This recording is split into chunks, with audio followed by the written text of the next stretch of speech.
What is up, guys? Good morning, good morning, good morning.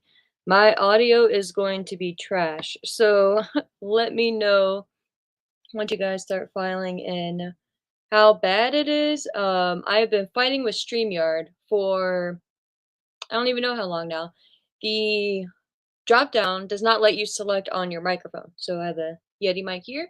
It does not let you select the mic. You click on the drop down, shows you the different options. You click on Yeti, it does nothing. So the audio is not going to be great. Let me know if you guys can at first hear me. If not, if you can at least hear some type of audio, we'll start from there. I'm going to turn my. I think you can. I think you can hear me. It's just not going to be as smooth and as crisp. Let me pull the comments up. Oh, what up, Sean? What up? What up? What up, boss? You said you can hear me, boss. All right. How bad is it though? Like, do I sound like really like echoey or like far away? Or let's see if I can. Not to. I'm gonna pull it up on my phone here really quick. Or maybe it's not that bad. How terrible is it, guys? Good morning. Good morning. Shawnee said it sounds fine. Really? It doesn't sound too bad. I wish I was trying to figure out if I could like share. Like, obviously, I can share my screen, but if I can't mirror my screen, normal to me, shit. Well, fuck, why did I spend all this money on this mic then? Because it's whatever. Um, I guess it's just a production error or production issues, what they call it. But all right, cool. Sounds great. Word. Well, then I'll just rock with it and act like nothing is going on. Because to me, I can hear not a. It sounds just amplified, like it's on a speaker. Like I'm not talking directly into my mic. So yeah, man, it's StreamYard is trash, bro. If y'all have any recommendations, if you guys watch any other content creators or streamers or whatever out there, whatever we call ourselves, I know there's Riverside, I think, out there, but let me know because me and StreamYard are we're almost at our end. But guys, now that I know you can hear me and it's not too bad, let's talk some AEW, guys. Let's fucking go because today is the start of a big weekend in wrestling. The AEW show, sorry, I was moving my phone back. AEW starts at 2 p.m. Central, 3 p.m. Eastern. I will be doing, if StreamYard likes me, I will be doing a watch along on my channel, Kagash Podcast. I will probably be going live maybe about 15 minutes prior, maybe 2:50-ish on the Eastern time. You know, we'll just 10 minutes prior. 15 minutes prior, work out all the kinks, make sure you guys can hear me okay, hear the audio, all that good stuff. And then just chill, man. Rock out. I'm hoping it's gonna be a eventful show in the sense of the main event, so we'll obviously be getting to that. I know you guys have heard 1,000 prediction shows, so here's your 1001th. But I debated on going back and forth between Saturday night's main event and All In for today's show here on Bright String Media. And if you guys are not subscribed, please do so. Whether you're watching here on YouTube or if you're watching over on Twitter, appreciate that. A lot of people, like I was saying on my stream, a lot of people watch on Twitter, which is pretty dope. X, whatever. I always will call it Twitter.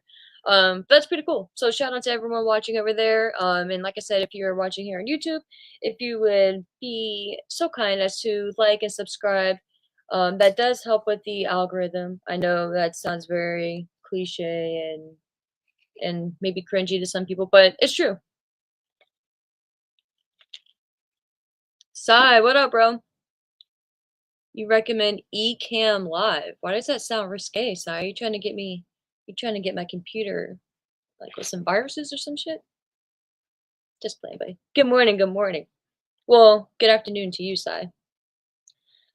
No, I actually thought about you, Sai, when I was fucking around with the audio because I was like, bro, I wish Sai could see this because you're like my default IT guy now, Sai.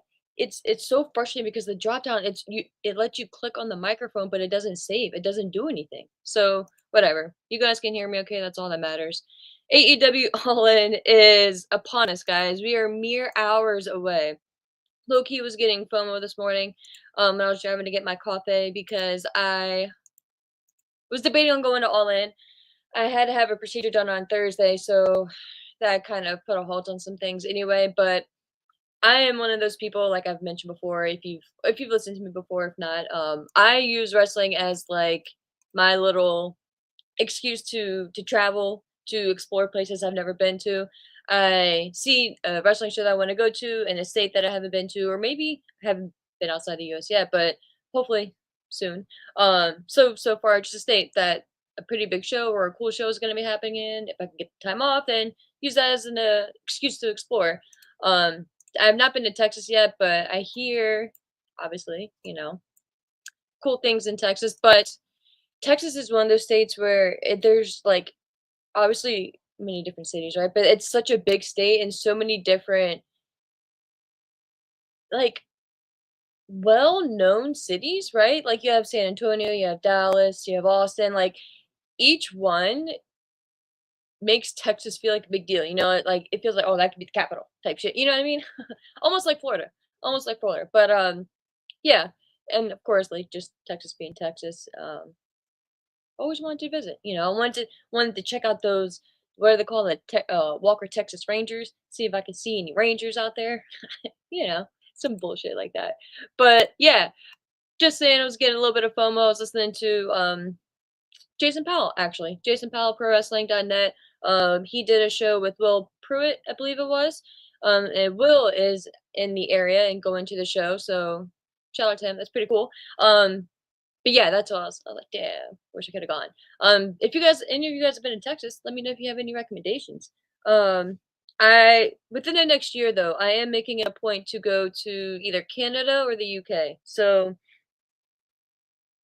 that is that is on the board. So maybe all in next year in the UK. That'd be pretty dope. But back to all in of this year. I was saying that because it's a big weekend, guys, and there's been a lot of talk about counter programming and shit like that. And at the end of the day, look, it's not my bag. I'm not employed by either of these companies, any of the companies that are having shows on this weekend. I am merely a fan, obviously, so it works out great for me. What better issue to have than too much wrestling, right? So obviously, I'm not going to be watching everything live. I will be watching All In live, obviously. I'm hopefully going to be able to switch over to Saturday night's main event as well, depending on how long All In goes, and then we'll be checking out Evolution as well. And then there's NXT going on this weekend. A lot of shit, guys. A lot of shit. I was debating on starting with the main event for All In, chatting with you guys, but I think I'm going to save that for the main event.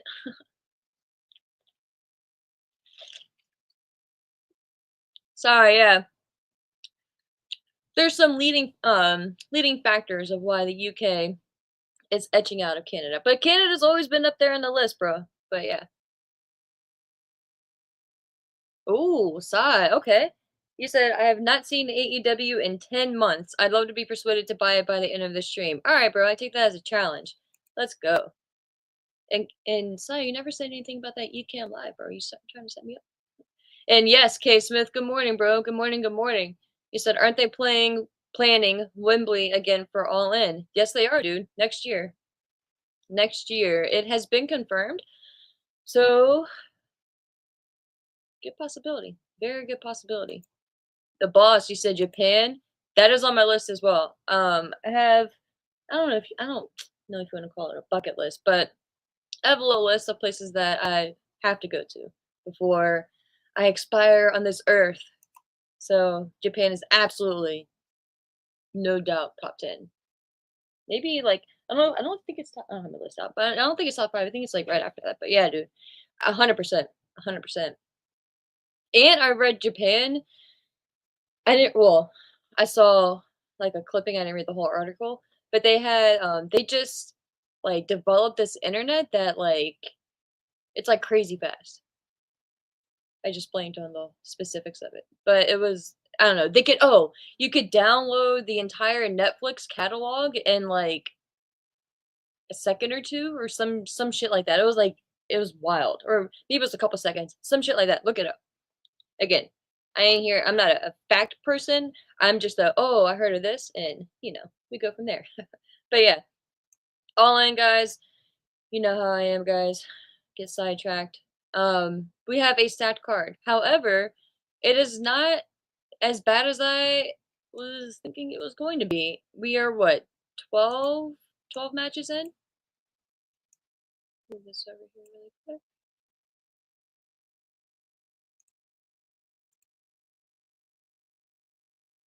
Oh no, not even 12. 12 including the pre-show, which I will not be watching. Just because I love you guys, but I have shit to do. I can't, and not even you guys. Like even if I wasn't gonna be doing a watch along, I got shit to do. Like I can't be in front of my TV for 12 hours. I can't do it. My body won't allow me. But on the pre-show, guys, we have FTR facing off against the Outrunners. We have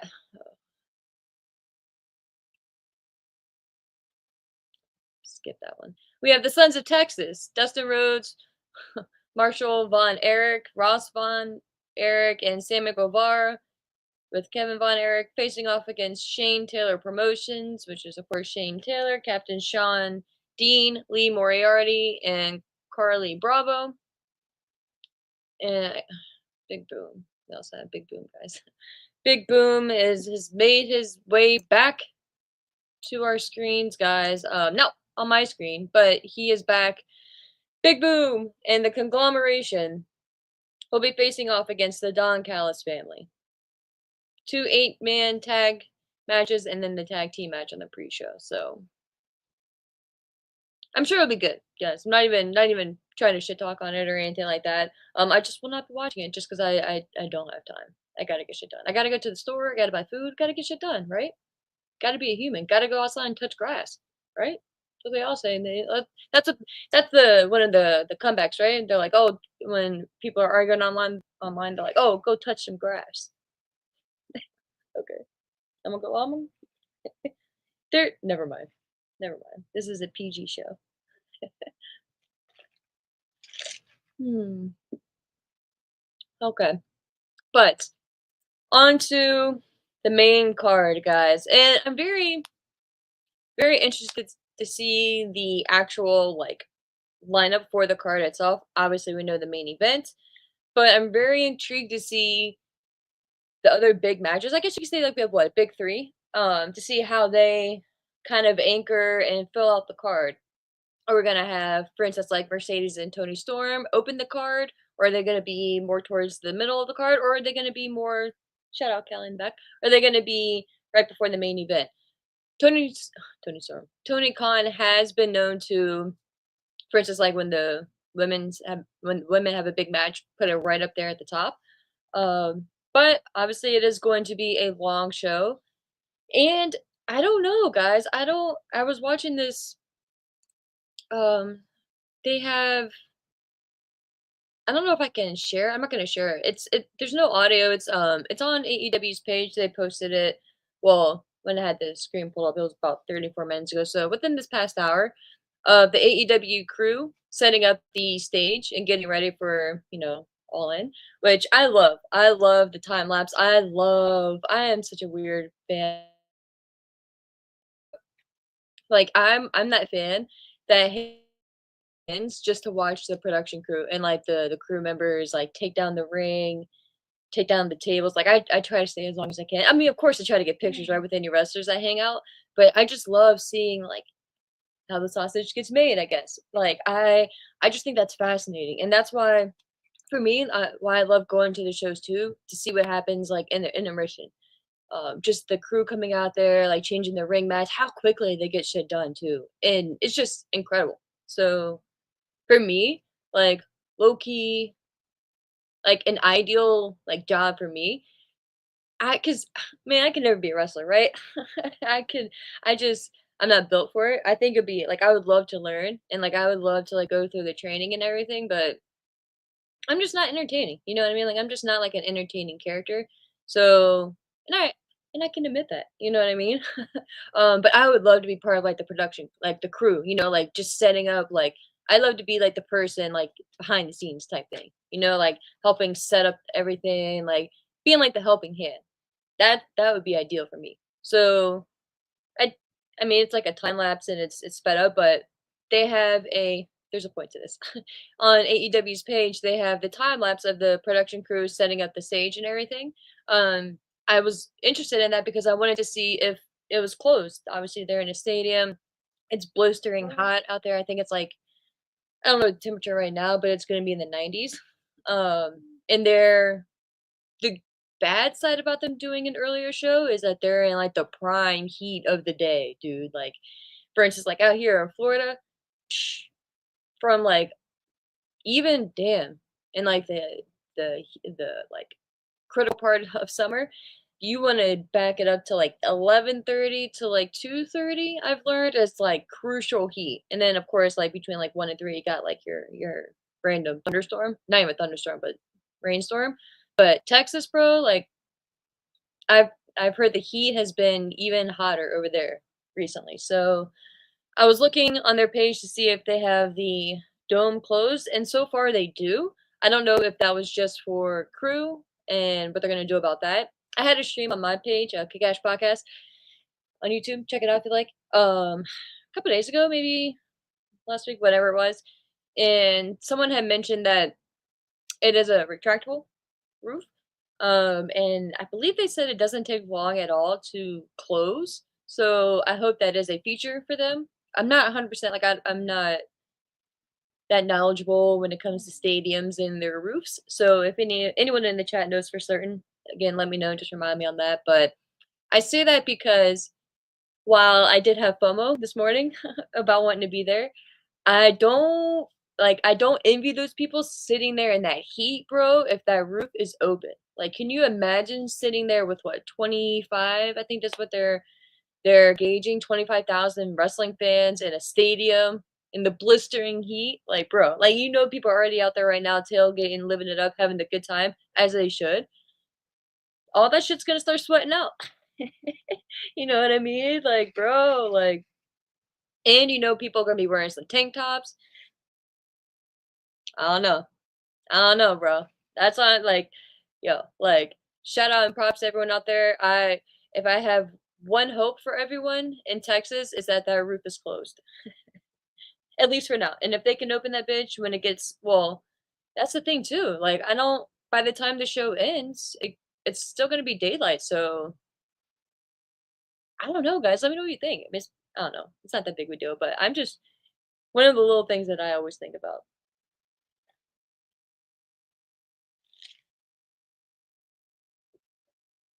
But guys, there's two sides to me. The basketball. Let me not pull that up. I was watching this thing on OKC and Oklahoma City Thunder. And the deals that they've been doing, like they just re-signed like their three biggest players, and I think it was like worth 822 million combined, like almost $1 billion, like fucking crazy. They got their bag. But back to the card. Buenos dias, Fernando. Buenos dias. Buenos dias.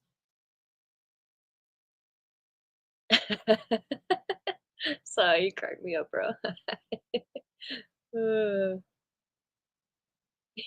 He cracked me up, bro. Oh gosh. What up, James? What up? What up? You said, oh, Botchamania just uploaded at the exact same time as you did. What'd they upload? What up, Universal? What up? What up? What up, guys?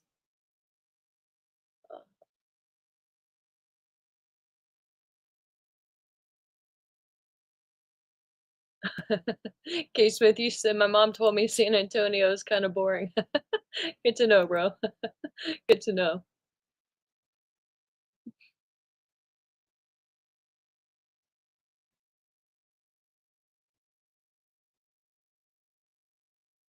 Hey, James. You said I could see your ideal job being WWE Intercontinental Champion on the undefeated streak, winning every week with eye gouges and low blows. Bro, that's how I know you listen to me. Yo, if I ever did that, if I ever became a wrestler and I hit anyone with a low blow, I give everyone permission who watches this. I don't even know. I was gonna say to give me a low blow, but then that would hurt after a while, and that'd be kind of weird. I don't know. To call me a hypocrite, to I don't know. I don't know. But yeah, I would be like the biggest hypocrite in the world. And secret hidden brass knuckles, yeah. Maybe that, maybe that. Oh, just latest episode, got you. Okay, cool. And Fernando, you said All In is going to be the best pay-per-view of the year. All right, bro, we'll see. And dude, yesterday, last night, that storm, bro, I was so pissed. I was texting with Sean a bit, and what up again, Sean? Because I was so irritated. I had like a little over an hour before SmackDown where I wanted to go live and I wanted to sit down and do the Saturday night's main event predictions and just talk some WWE. And bro, the storm hit right as I was about to. Like I had to run to the gas station really quick, went up to Wawa. Right as I was about to get my stuff to go to the register, the power went out. And I was like, you gotta be effing kidding me. So of course, like I had to whatever, go to a different store, which is not a big deal. But it was just torrential rain, dude. Torrential rain. And I was like, well, this effing sucks. So just side note, but Fernando and I live here in Orlando, just for anyone new watching, so we'll like to talk to weather with him. But yeah, guys, so back to the actual important thing here, and that's the AEW card. But I got sidetracked with the, which was related to All In, the retractable roof. Um, but Universal, I saw you in there too, man. Good morning. Good morning. Good morning. But yeah, so Tony Storm, just gonna go down the list here. And Wikipedia, shout out Wikipedia, has Tony Storm and Mercedes Moné listed first. Obviously, that's no indication there because then they have John Moxley listed next. But they have Tony Storm and Mercedes Moné listed first, which I was actually thinking about. Like that would be a fun because I feel like you need to anchor. Don't need to, but I feel like it'd be really fun to anchor your big show with two of the biggest matches you have, right? Obviously, again, we know the World Championship is going to be in the main event as it should. Bro, maybe it's just whatever in me. Like if you guys are me, like sometimes I just get in this zone. I'm just like fuck it. Like if you're gonna do it, if you're gonna have your biggest show of the year, you're gonna have your stadium show, you want to make an impact. Fuck it, go balls out. I would say even either do the women's match first, the Tony Storm and Mercedes Moné match first, or have Omega and Okada go first. Like I think that I mean, I know you have, like, your gauntlet matches in there and things like that, but I think the gauntlet match would be whether it's the men's or the women's, I think that'd be a good second match to follow up with. So, if it was me, kinda spitballing here, I would probably open the show mm,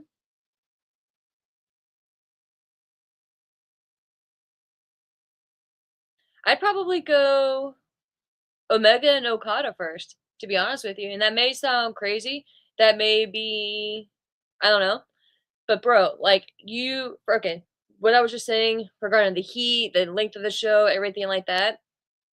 Yes, AEW fans are some of the best. Like, say what you want, you know what I mean? But some of the AEW fans are some of the best fans out there in the world because of the passion. You know what I mean? Like that was what made AEW one of the things made AEW so fun in the beginning when they first started off is the crowd and the atmosphere and the environment, dude. Like I one of my good friends, I was she's one of those fans, right? She was big into wrestling in the Attitude Era, right? And then kind of died off in the early 2000s. I would say like maybe around 2002, 2003-ish. Was familiar with happenings after that, but didn't really watch too much, but would jump in and out, you know what I mean? Like the WrestleManias, the Royal Rumbles, stuff like that.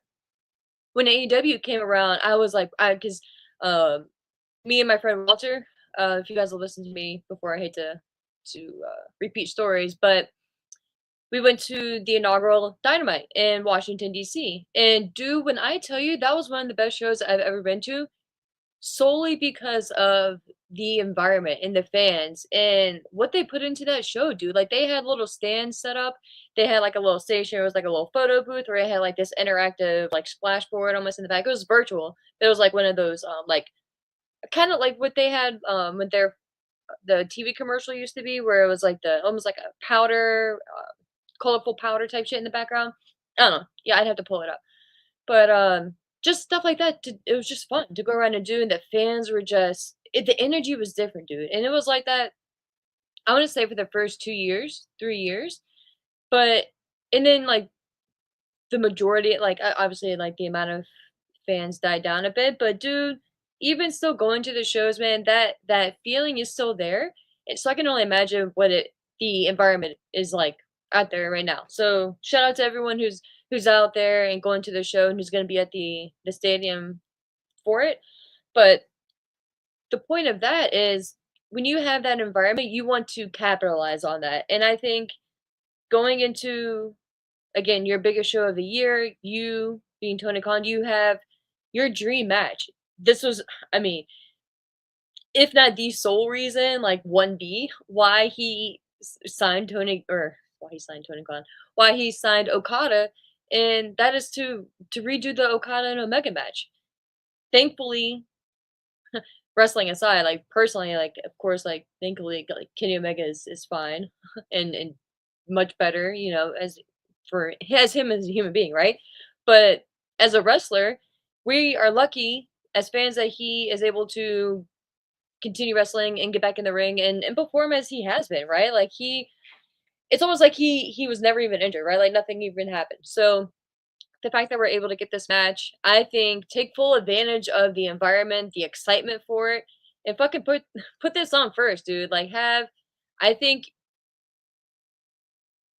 I was gonna say Omega, but I think it would hit different too. Like you have your opening package, the start of the show, the fireworks, all that good stuff. And then you have that coin drop, dude. I think people are just gonna just lose their mind because then obviously they know, like, let's fucking go. Like, this is one of the key matches. This is one of the reasons why I'm sure a lot of people bought their tickets. So let's go, dude. Like, get it started on a hot foot. So that's my early prediction. That's what I would do. May sound crazy. You may want to hold that on later in the show. I don't know. That's why I don't book the show. But that's what I would do. And then, like I said, I would follow that up with one of the gauntlet matches. I think since you start off with the men's match, then you would follow it up with the women's gauntlet match. Uh, and I think 'cause the gauntlet match is perfect too. It's not a downer, obviously, but it gives you a little bit of a breather. It's not as as fans, you don't have to be solely invested in one person or one team. Like you can, it gives you a little bit of breathing time. You know what I mean? Yes, the structure of the gauntlet match is to almost be kind of like sudden death type thing, but you know it's gonna go on for a decent amount of time. So I say you start off strong with the Omega and Okada match. That's gonna go 35 minutes, I would imagine. So you already get that done out of the way. And my point also that I wanted to make with the excitement and the energy of the fans is the longer this show goes on, the more tired and drained they're gonna get, especially if the heat is gonna be a factor. And again, like it doesn't sound like a big deal, but like, dude, like I work outside. You know what I mean? Like I work outside. I would say 85% of my shift during the week, during my full time.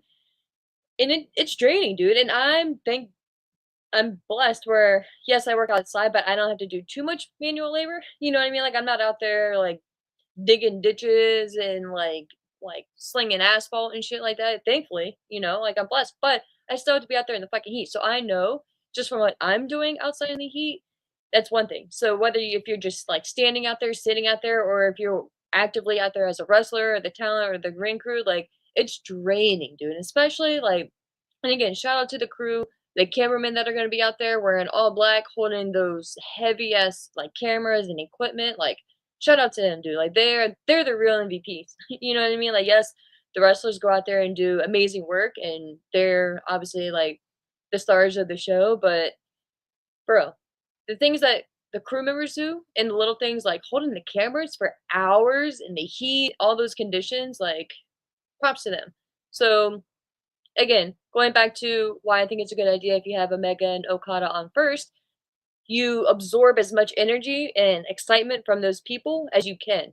And you take advantage of it early on because if it's 2 hours into the show and then you have this match coming on, yeah, they're still going to be excited, but there's a potential that coin drop reaction won't hit as heavy as it would initially. So just my thoughts and no pun intended, my 2 cents there. Excuse me. But Yeah, and then like I said, you follow up with the gauntlet match for the reasons I just explained. But in regards to predictions,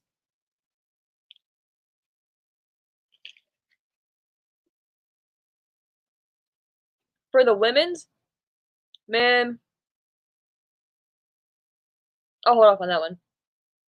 In regards to Okada and Omega, I think this is gonna be Omega's moment. And again, I am very confused on the unification of these titles. I thought it was a simple I beat you, I get your title, you beat me, you get my title. They merge. It's now a unified title.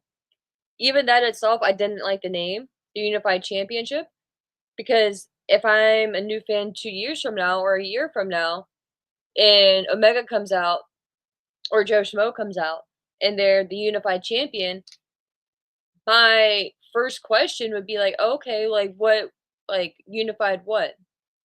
And I guess you would say, okay, well, he unified the international and the continental championship. Okay, so and then you like have to go down that, but like it's just a very I just don't like the name. I guess long story short, I just don't like the name. It's just very vague and just very I don't know. Like I don't know. It's just to me just an odd name for a championship. Like I don't know, like, even, like, for instance, like, the Undisputed Championship, like, I just never I don't know, like, to me, it was just like, just feels like it's missing something. It's like Undisputed, like, Unified, like, I don't know, just me nitpicking. But I do think Omega is going to take the victory here on the media call, which is what I was saying in regards to why I'm confused. That's what I thought. It was just gonna be a simple bam, bam, I win, Unified Championship, kumbaya. It's not though. So, and I forgive me because I don't even truly, like I said, I don't understand it. So I don't know. It's not going to sound logical what I'm saying. And I could just be an idiot and completely just don't understand it because I'm special. So that's fine. But I listened to the media call and Tony Khan was asked about, I think it was actually by Jason Powell about the championship, the unified championship. And Tony Khan was very excited that he got the answer, and he was like, "My understanding was that obviously whoever wins, they're the unified champion. They have the option to walk around with all three titles and defend all three titles." Kind of like my understanding was kind of like the first incarnation of the Continental Championship, like when Eddie Kingston won. But then Tony Khan said that this is the first time we've ever done something like this, essentially. So then that made me even more confused. So I truly don't know.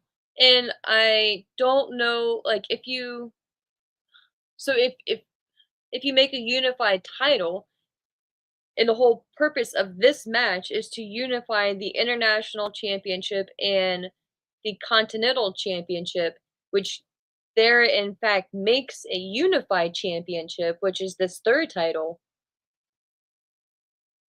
Why are we still carrying the two titles and defending them? And would we be defending the unified title, that newly created third title, separately? Because then if I'm Omega and I lose, if I'm defending them individually and I lose the international championship, I'm no longer unified. Or and do I keep the unified championship, like the actual title itself, or does that go with the person who just beat me for the international championship? Or are they not defending them individually and it's just a matter that they can carry all three, but when they do, we'll say Omega, when Omega does defend the unified championship, it's a matter of him defending the unified championship.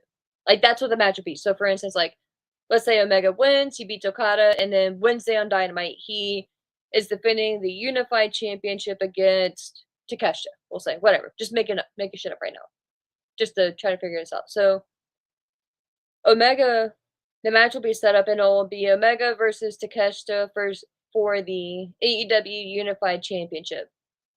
So it will just be like technically he's just defending the Unified Championship, but it'll still he has the opportunity, or not the opportunity, but he has the option to carry all three titles at the same time. Or if he doesn't want to carry all three, he can just carry the Unified title.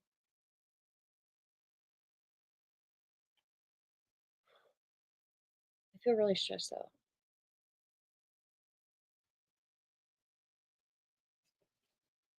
I don't even know what I just said.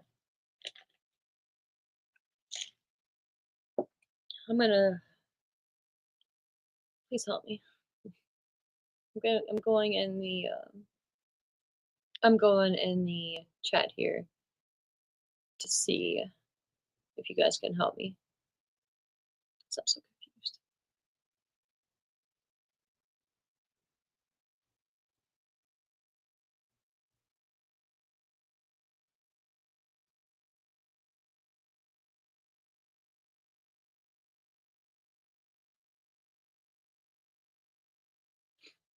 Mr. T, you said I'm very critical of AEW, but I really hope they have a better show than Evolution.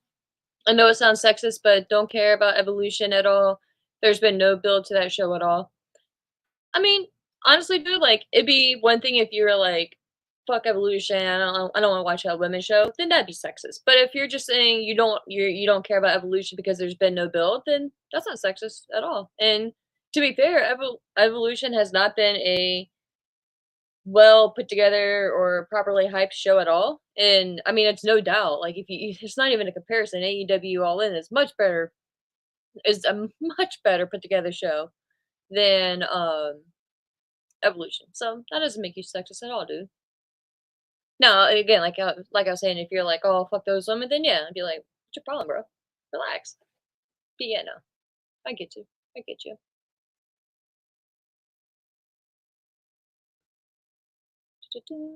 You guys, you said, what do you do for work? So I won't say where I work, but essentially I'm an appraiser. So uh I appraise damaged vehicles that have either been mainly have been involved in like auto accidents or fraud claims, theft claims, vandalism claims, stuff like that. Long story short, that's my full time, which is very fun. I fucking love it. I love it. If you would have asked me even 5 years ago if I would have been doing this, I'd have been like, "Am I okay? Like, what happened?"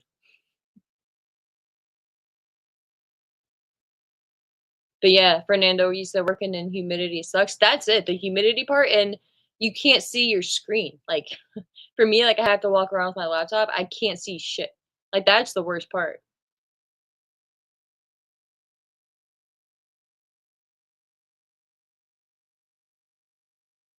Derek Hubbard, what up? What up, bro?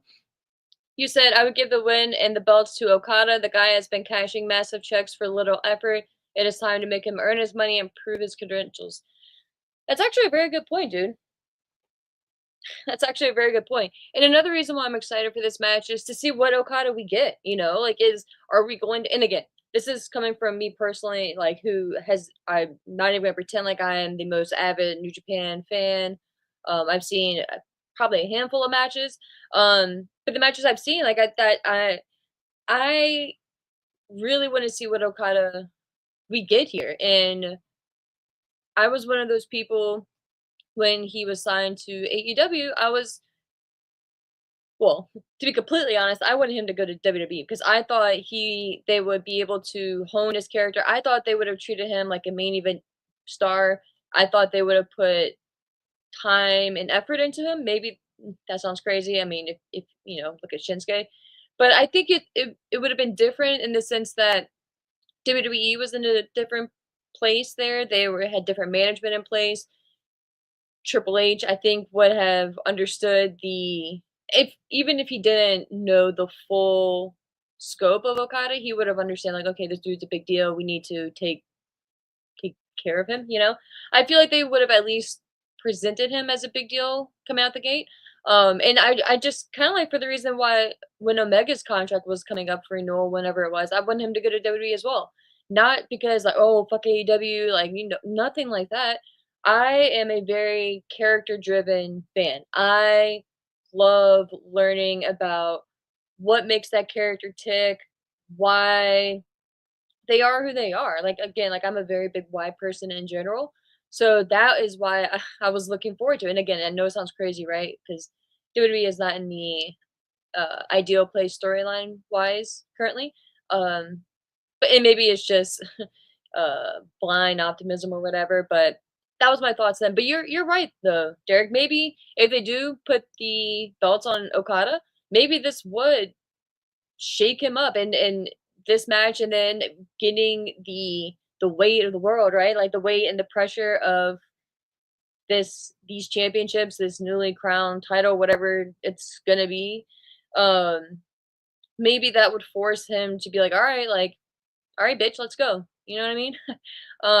I don't know though, dude. Like, cause that's what I was hoping once he retained and and became like the continental champion, and I didn't see it after that. So that's why I'm like, I'm just not confident if they were to pull the trigger and put it on Okada that much would really change. So that's why I'm going with Omega here, and I think Omega has been not hot like Osprey, Swerve, like in that sense, but Omega has been different since he's come back, and I think they need to take advantage of it, in my opinion.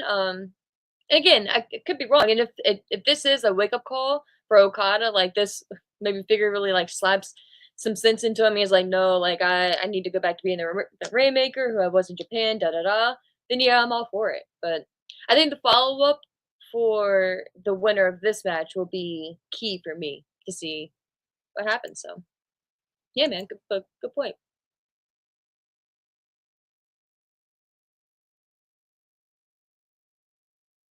Oh, so I appreciate you, my friend. Thank you, thank you, thank you, thank you.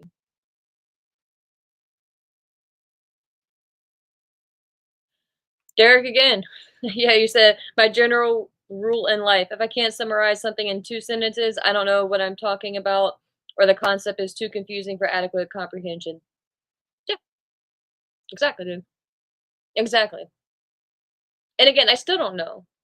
I still don't know what's gonna happen with the unified championship. Ugh.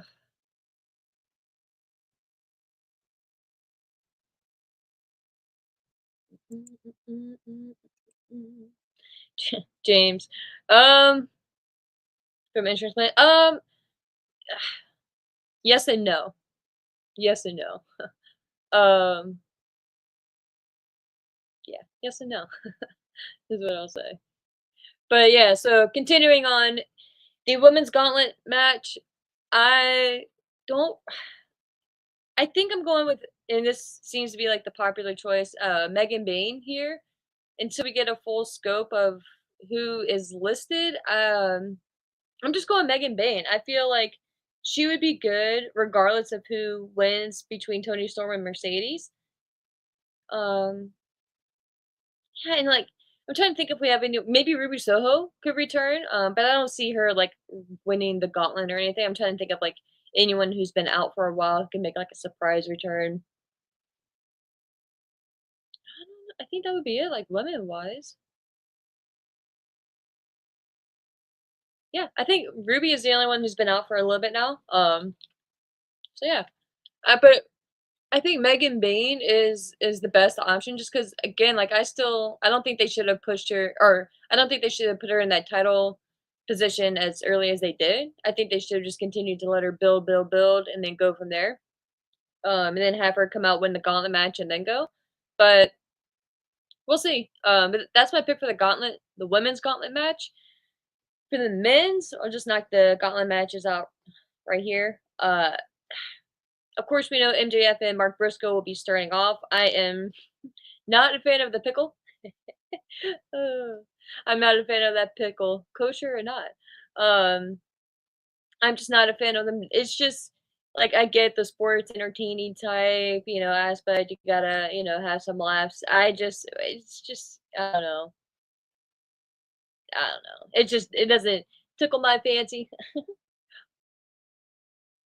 So yeah, cool. They made a shirt out of it. I hope Mark Briscoe gets some coins out of it, but I don't know, man. To me, it's just, I don't know. Doesn't really do much for me. I think that the segment between the talkie talk, right? I think the segment they had on Dynamite between MJF and Briscoe, maybe I'm in the minority, guys, but I am not a fan of them using Jay.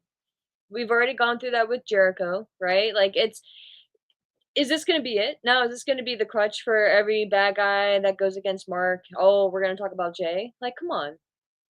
It's not even coming from places like, "Oh, that should be off the limits," like, "Oh, it's insensitive," like, none of that at all.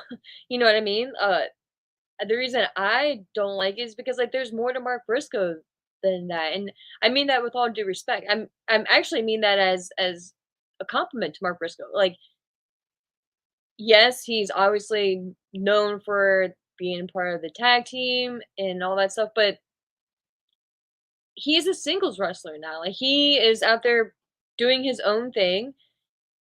I I personally would have wanted to save any type of mention and any type of inclusion of Jay in a storyline with Mark for something very serious. And obviously, with the Ring of Honor Championship, okay, if that was when you wanted to use it on, then fine. But like, don't keep going back to that. It's and At first I was like, okay, cool.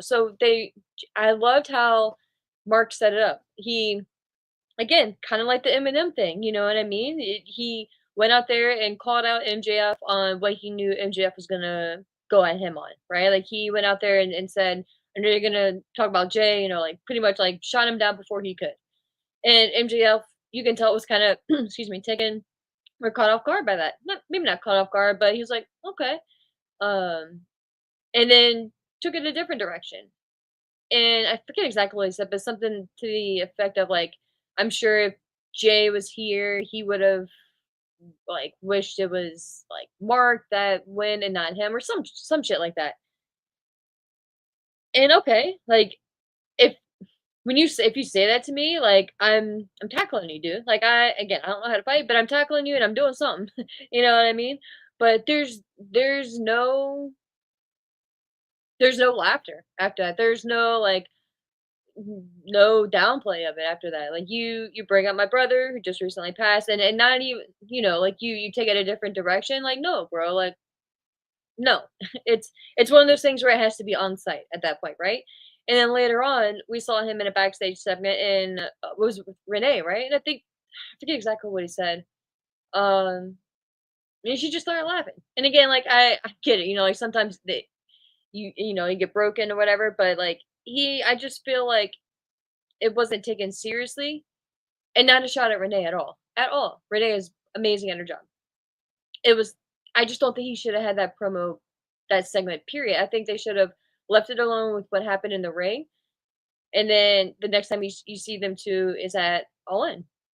Just keep it short and sweet. Like, I don't know. But backing that up again, like, I wouldn't even have gone into the Jay thing, period. For this situation. Again, it's MJF, so you would expect it. But I think how they had Mark call NJF out on it, I think that would have, excuse me, been a good way to just nip it right there and not have it adjust and just address it, but not address it and move on. So I don't know.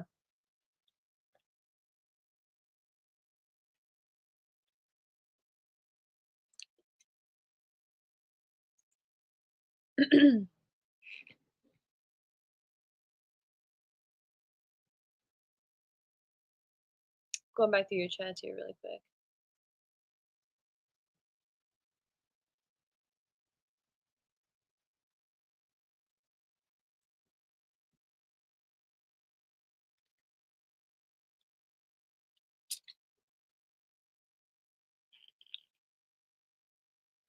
Universally said, unfortunately disagree. Excuse me. Evolution 2 been badly promoted and marketed, everything booked at the last minute. Despite this, all seats for this show sold. The women deserve better. Yeah, dude, I don't know. Maybe you're not disagreeing with me. Maybe it was someone else in the chat, but with K, okay. Oh, I see. K Smith has said, okay, K Smith, I see. You said Evolution has suffered from them doing too many PLEs and Saturday night's main events. Yes, but and then kind of what Universal said too, like they didn't do the women any favors either. So I think that does have something to do with it as well. But I think the main reason, dude, they just they just didn't they just didn't put in the effort. They put in I don't even want to say minimal effort. Like they did like below the bare minimum for Evolution. Tim, what up, Tim? Watching over on Twitter. He said, I don't know if you've covered this. I just tuned in. But you think Darby returns? I want to see Brian or Sting. Yeah, dude. Well, thank you for joining in. I appreciate it. We have not gotten to the gauntlet match, or the main event. I take forever. So you joined in at a good time. We were just going through the women's gauntlet match. I'm actually going to get to the men's one up here next. Just wanted to check out some comments here really quick. But your comment there does tie into the gauntlet match, which then ties into the main event as well, for me at least.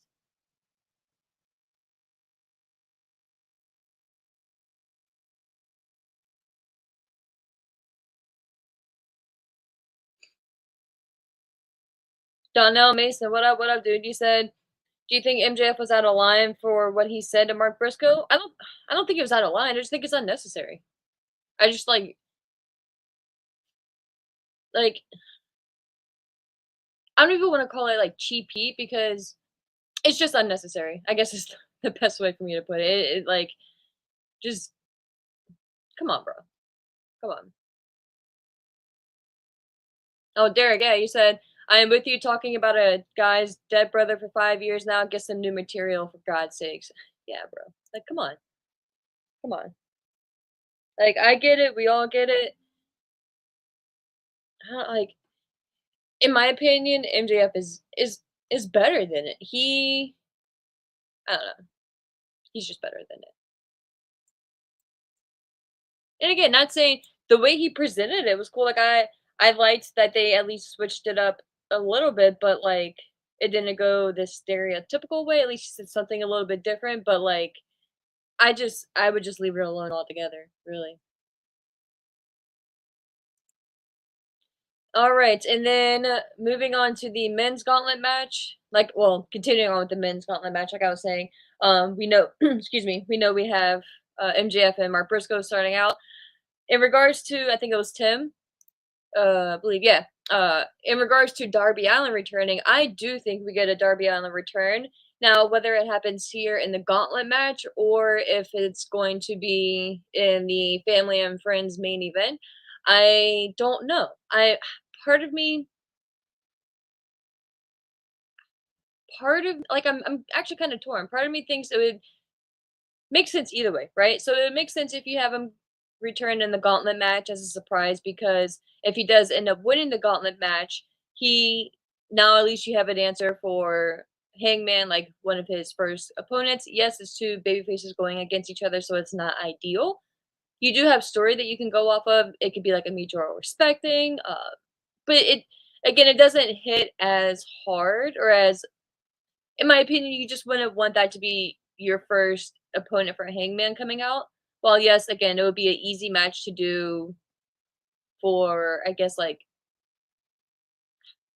marquee value. Like it's two big names in AEW realms, right? Like two homegrown talent, essentially. So that would be a good or an easy pay per view main event for All Out. But I just, it just feels a little too odd, or and not odd, but like just too I don't know. It just doesn't feel right. Like it just I don't know. Just doesn't feel right to me. So That's why I'm like, if you have him return in the gauntlet match, you're gonna want him to win, right? It'd be kind of odd to have him return in the match and then have him lose, unless it's like, excuse me, man, unless it's like an MJF who screws him over or something like that. So where you can have MJF and Darby Allin occupied for the next month or two, which could be a good a good potential there. So you keep both of them occupied out of the main event scene, and then buy yourself some time and go from there. But I if I had to say, I think you if I had to put money on it, I would have Darby Allin returning in the main event.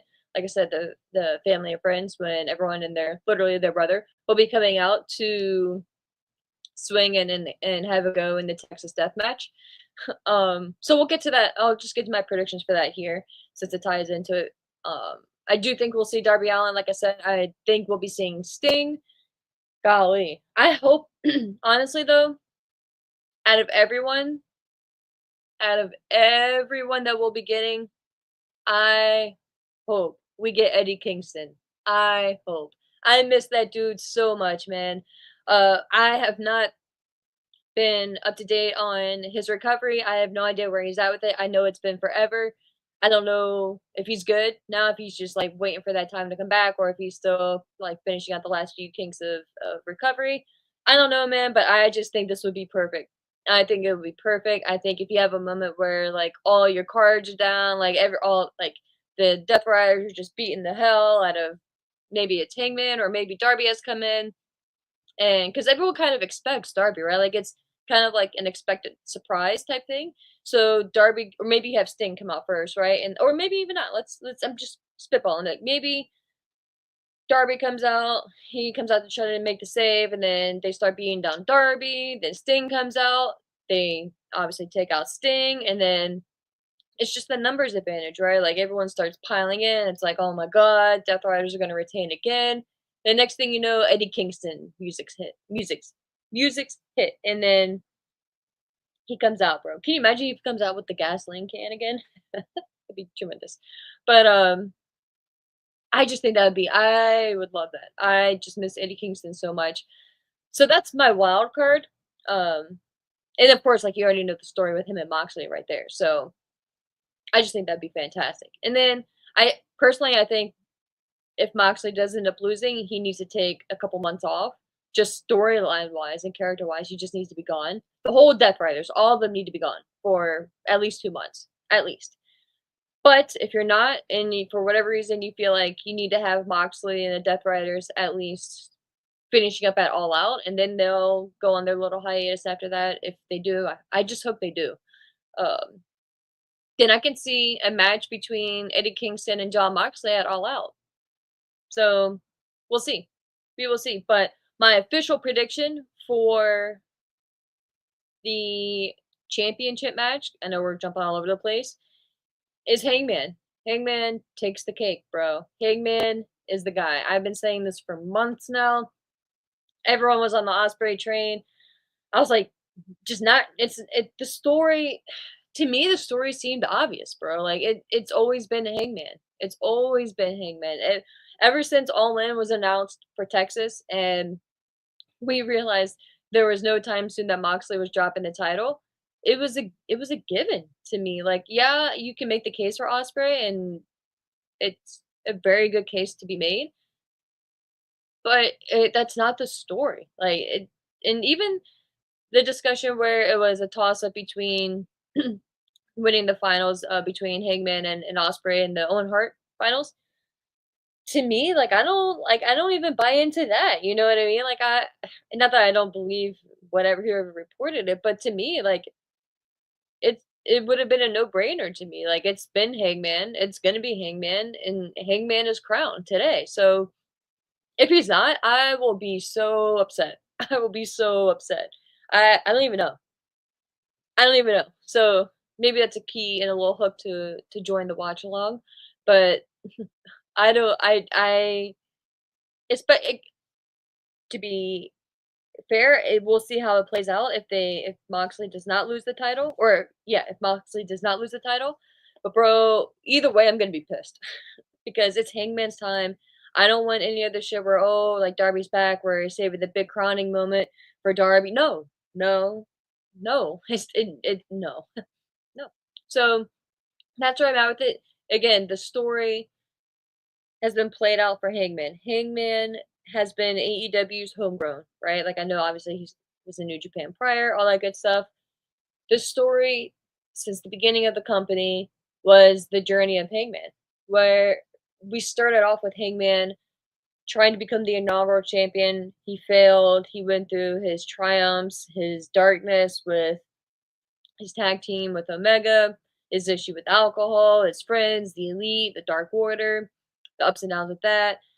The very dark side that he went through with Swerve, burning down the house. I loved the segment that they had on Dynamite. I think, well, it aired on Collision, but they had filmed it, I guess, on Dynamite, where Hangman went to confront and speak with Swerve. And I love the setup. I love pretty much everything about the segment that they did. So shout out to AEW for that.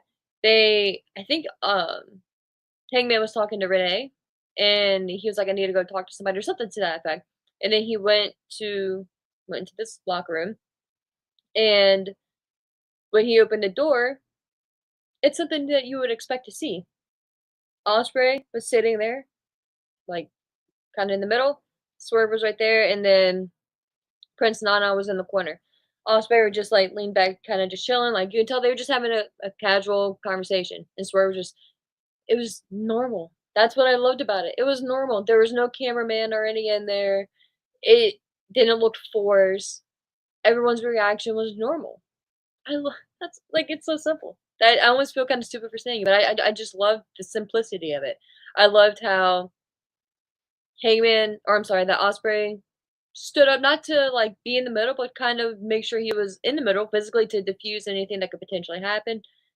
Obviously, knowing the history between both of them, and I like how Hangman dismissed Osprey, but Osprey didn't look belittled. Osprey, he thanked Osprey. Everyone looked and held their own role like men. You know what I mean? Like real human beings, not like oh like I'm gonna belittle you. Like no, like it's how you would expect it to happen. And then Nana, the same reaction I would have, be like, "Alright, well, I'm gonna go get some coffee." You know what I mean? Because the last thing I wanna do is be locked in a room with these 2, like, lunatics. You know what I mean? Fuck that. So I'm going to get me some coffee. You need me, boss? I'll be over here. I'm sure I'll hear some commotion, so I'll be outside waiting. That'd be me. And then they had like, I don't wanna say a normal conversation, but kind of like a little mini heart-to-heart-ish type thing. Like, Hangman pretty much just he did apologize. He apologized for what happened with the Bucks. He owned up to what he did, but he didn't necessarily forgive Swerve for what he did either, and said that his son still has night terrors, that Swerve is gonna be in there, you know what I mean? And I loved Swerve's reaction, and Hangman, and I love the fact that Hangman didn't even ask Swerve, like, "Are you sorry?" He's like, "I just need to know if you regret it." Because it's a big difference, right, between regretting something and if you're sorry, in my opinion. So that's why I love Swerve's response. Like he was like, if you would have asked me, what was it, like a year ago or something, or 2 years ago, whatever, um, he would have been like, no, but he did, and I I liked it because we we were at a point with the story between these two guys where it's like, how can we even explain or expect these 2 men to be in the same room together after all the shit that they put each other through? It has taken time. They didn't jump back into it. It has taken literally baby steps, small progressions, and obviously Osprey has had a big hand in that. And that's why I feel that Swerve will be the key factor, the deciding factor in Hangman winning the championship.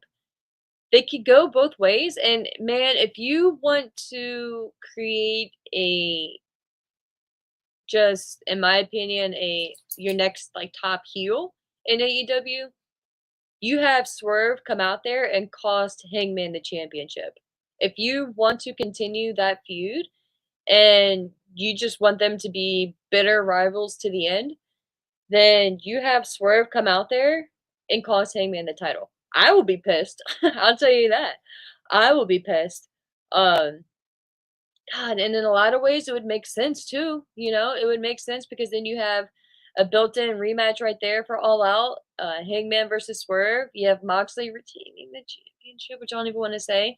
Um, Lining him up to defend it against Darby Allin. And if for whatever reason Tony Khan is just dead set on putting the title on Darby Allin, if he is just so like, oh, bow at the feet of Darby because he planted the AEW flag on Mount Everest, then God bless him. And if Darby's going to be the one to dethrone Moxley, then guys, I pray for us, pray for me because I don't know, man. I'm just so over like I'm just so over the Moxley Death Rider story, and it's not even like oh fuck Moxley, like oh they're a piece of shit, like oh they ruined it. No, like I'm just tired of seeing it. I'm just tired of seeing it. Like I'm not even trying to be that fan, right, or that person. I mean no negativity. I'm just ready for something new, man. I'm just ready to move the fuck on. So that's why I'm just like, please no. But I do see how that could solve a lot of other issues because if my prediction for the tag match is accurate, which I'll kind of knock that bird out with the stone as well. Swerve and Osprey facing off against the Young Bucks. I see them losing that match, and therefore, if they lose, they cannot challenge for the AEW Championship for the next year. So that, in my opinion, would play into Swerve, and you could even, I think that would kind of be foreshadowing potentially, but you could have Swerve being so pissed that he lost or that they lost the tag team match and now that he can't even face off and he can't even challenge for the world championship for the next year. So Swerve can be in the mindset like, fuck, dude, like if I can't challenge for the championship, Hangman for sure is not winning the championship.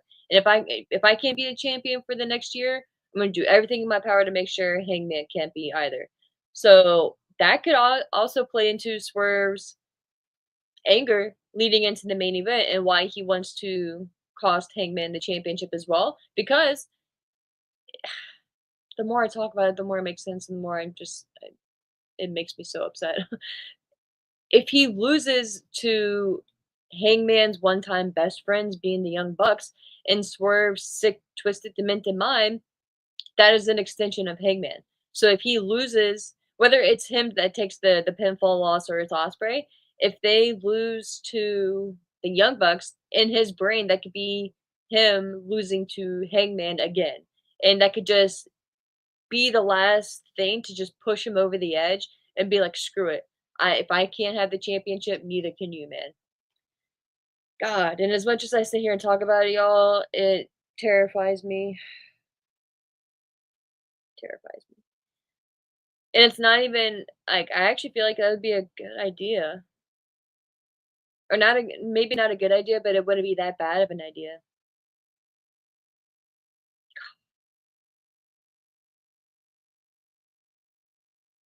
Because then too, like I was saying, it sets up even if you don't wanna do Darby and Moxley next month at All Out, if you have Eddie Kingston come out, you can have him face off against Moxley at All Out next month. Obviously, like I say, you can have Darby.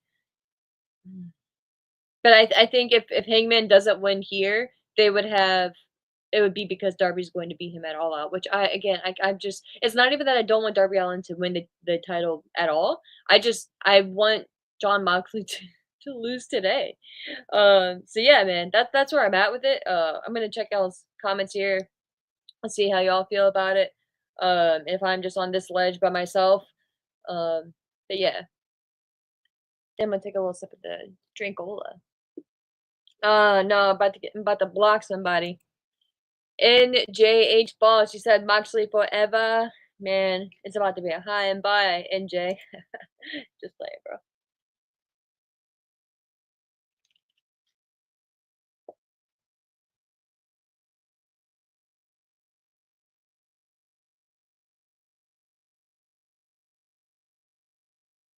Oh, yes, I forgot I'm supposed to be selling you.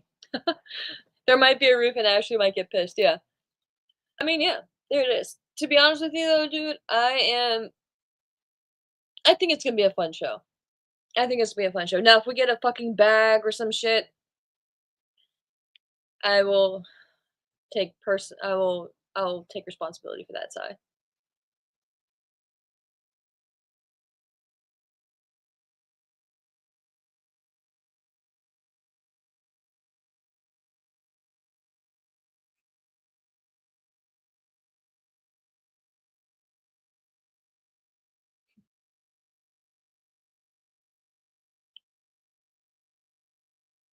Donnell, what up, what up? You said that would be messed up after Swerve and Hangman has their talk and forgave each other.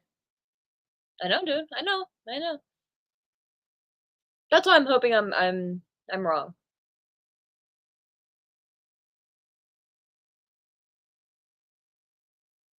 So you said the only doubt I have about Hangman Page, is whether they decide to run back the Cody story and make everyone wait. Oh, sigh. I feel like though, yeah, I hope not. Like a year, bro. No, no, no, no. We cannot go. No, sigh. We cannot go through the Death Riders for another year, dude. No, no. My brain and my mouth won't say anything else, but no, no. Alex, Alex Beer. That's a cool name, bro. You said, do you think Britt shows up tonight? I think that would be a great, if you want to talk about swerve, a great swerve because that was brought up on the media call with Tony Khan as well. Um, Pretty much like where's Britt been, and the talk that she has requested her release and if she was gonna be WWE bound, like just speculation like that. And Tony Khan, of course, I don't know why we would expect anything else, and rightfully so. Like whether if I'm Tony Khan and I literally just got off the phone with Britt right before I got on this call, and she was like, "Tony, I went out, da da da da." I'm not gonna be like, "Yeah, dude. So yeah, I actually just got off the phone with Britt, and yeah, she just told me 20 minutes ago she's done with the AEW. She wants to get the fuck out." No, come on. I get if you're a journalist, you have to ask the dumb questions, the dumb, obvious questions that you already know the answer to. But it's like when you hear it, when you're on the other side, like the third party, it's like, come on. So I do think, Alex, we get a Brit sighting in the gauntlet match, just because I think it'd be completely out of left field, pun intended. Um, so yeah, why the fuck not? Like I said earlier, like shake shit up, bring her back.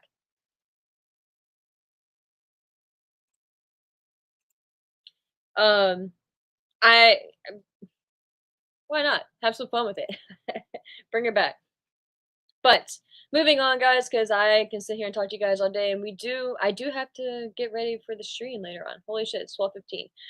Um, But we've actually made some progress here. In regards to Tony Storm and Mercedes Moné, I do not believe we have officially discussed that one though. Um, this one's hard too though, because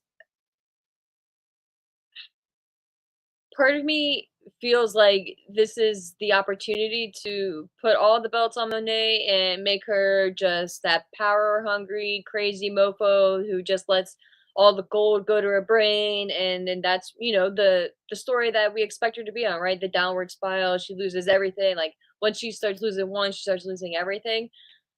So I can definitely see that story, but I can also see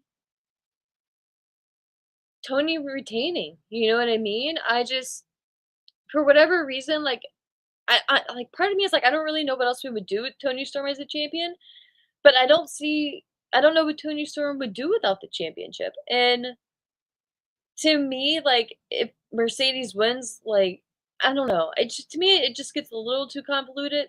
I mean, AEW obviously loves their double champion, so it's we've definitely been down that road before.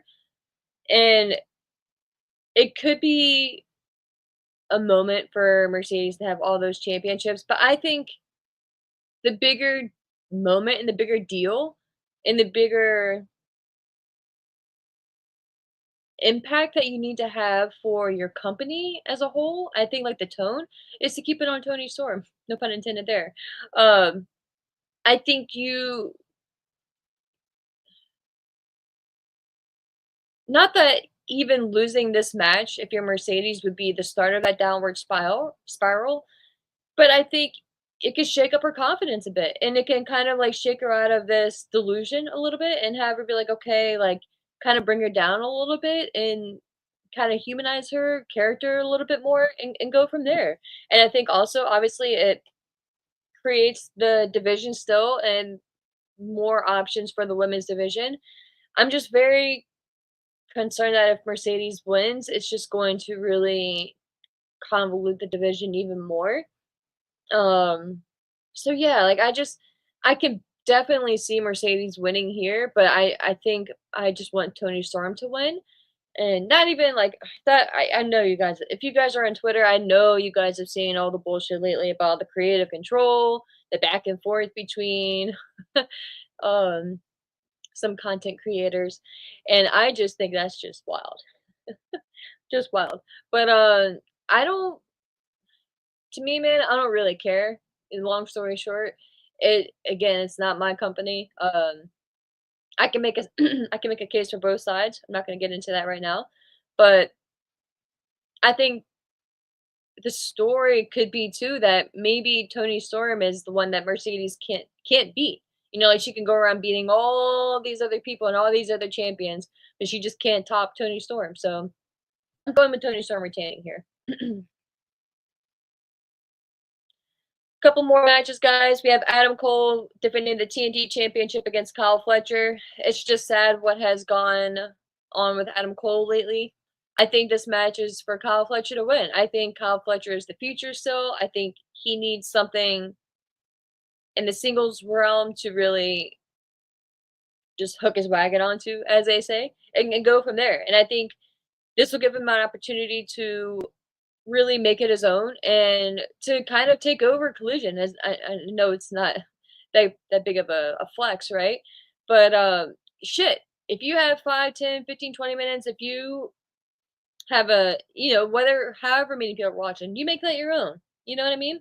And you build and you go from there, dude. So I see Fletcher winning this. I hope the best for Adam Cole, dude. I'm not a fan of this new version of what is it, the Paragon? I just not clicking for me, dude. Like it just makes me kind of sad. But I think this match is gonna be okay. Um, yeah, Sai, I don't know, man. I don't know. It's gonna be a good show though, but I don't know about this match. Speaking of matches, I don't know about the Hurt Syndicate defending the tag team titles against Jet Speed and the Patriarchy. The only reason I say that is I would have left it as just a regular straight up tag team match. Jet Speed versus the Hurt Syndicate. A good old fashioned good guys versus bad guys, not with a third party being involved. It does add a little bit more intrigue into who's going to win. But for me, and especially with Bobby Lashley going in now with a knee injury, that is another crutch. So I could see Jet Speed getting the upset victory here, whether they pin the Patriarchy or get upset on the Hurt Syndicate respectfully. Uh, I could see, I don't know, because I think whether it's MJF involvement has nothing to do with MJF, whether they just take advantage of Bobby Lashley being injured, whether that knee injury is just a red herring. I don't know. But I don't see the Patriarchy winning here because I don't see you wanting to put the tag team titles to lock up Christian right now, going into All Out being in Toronto. I just don't see you wanting to do that. Um, and Jet Speed has been beat down, right? And if you have them be beat down, they did have a nice little showing this past week, right? They stole the titles, snuck up on the Hurt Syndicate. So they did get a little comeuppance, I guess. But I just feel like they went through a lot. If you're not gonna put the titles on them, I don't know. I just feel like it could be a miss and could potentially hurt them long term. So I'm going with the upset victory here of Jet Speed weaning. Jet Speed winning and becoming the new tag team champs, and hopefully us getting a new focus on the tag team division going forward. Um, I think that frees up the Hurt Syndicate as well to I don't like, and that's the issue with them because it's like I don't you don't wanna make them you don't want obviously, you're not breaking them up. No, no time soon. You can have Bobby become like a more like kinda do both, like do singles and tag team, and you can do the same thing for Shelton as well, but I don't know, it's just a weird thing. Now, obviously, you have the MJF of it all, so you can have this be the start of something between them and potentially FTR, but FTR is involved in the pre-show, so I don't know. I don't or maybe it is just a simple Hurt Syndicate retains and we hold off on any type of tension until the maybe All Out or something, so I don't know. But I don't know, I just have this feeling that Jet Speed may win a bit. And then I think we have one more match here. Yes. The Ops, how could I forget? The Ops facing off against the Death Riders for the AEW World Trios Championship. I honestly see the Ops retaining here. I think it's gonna be the beginning of the end. I think it's gonna be the beginning of the death for the Death Riders. Death will be upon the Riders today. Let's hope. And I think we get a Hook sighting here. I think, or that could be Hook could come out and cause some distraction and cost the Ops the match, and you could have that set up. Because Hook showed up. What was it? A Double or Nothing? I think it was Double or Nothing, right? And we just haven't seen him since. Like we know he's pissed off at the Ops, but I don't believe we ever saw him since. So maybe he just shows up at pay-per-views. Oh god. But yeah, so that is the card, guys. Again, overall, AEW delivers on pay-per-views. I hope we don't get any bag sightings, any needle sightings, any I mean, I don't know, guys. It's a Texas death match though, so we probably will get all that and then some. But yeah, guys, that has been the show, the prediction show. We will be wrapping up here because I have some shit to do. I'm a little hungry. Gonna go do some shit before the watch along today. And I hope my audio remains good. And I hope StreamYard holds up because StreamYard just didn't want to let me be great. But we will hopefully not have any issues audio wise going into the all in watch along. And I appreciate you guys so much for being here. If you are watching on Twitter, which a lot of you are, I appreciate that. If you are watching here on YouTube, definitely like and subscribe. Obviously, you guys have been commenting. If you watch in the future, which you probably won't because it's a prediction show, and at that point, you'll probably be watching the show. Drop some comments, whatever you feel, whatever your input is. We care. And yes, Fernando, we are doing that watch along, my friend. We are.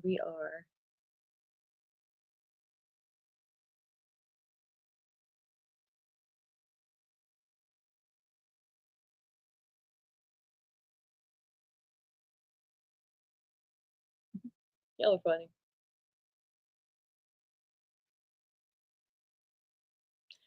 Yeah, Derek, I agree. I agree. It's sad about I miss the old Adam Cole too.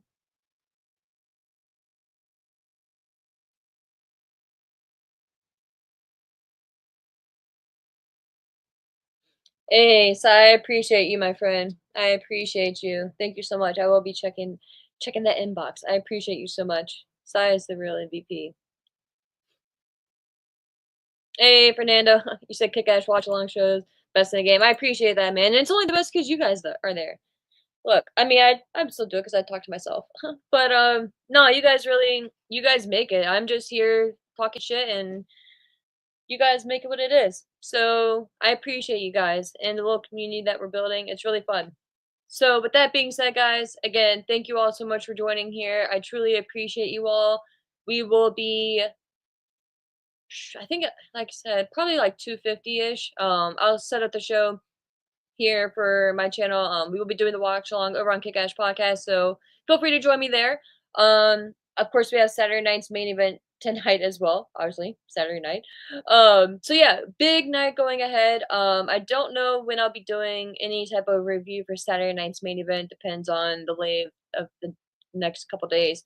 But until this afternoon, guys, if you join me, enjoy wrestling. It is going to be a fantastic weekend, guys. There's going to be something out there for everyone, which is the best part of weekends like this. So again, thank you all for joining me right now. I can't wait to see you guys later. Yep, K Smith watch along stream later around 2:50-ish p.m. Eastern time, like 10 minutes prior to the start of the show, wherever you're at in the world. Over on Kick Ash Podcast channel here on YouTube. So yeah, and I'll be streaming it. Well, it'll be live on my Twitter as well. So yeah, feel free to join me there. But most importantly, if you are here, if you have not already, subscribe, like all that good stuff. Like I mentioned, it definitely seriously does help us out here, and we want to grow as big as we can to get more people in here. So until later, guys, thank you so much for joining me this morning. Stay safe, and we'll talk soon. Take care.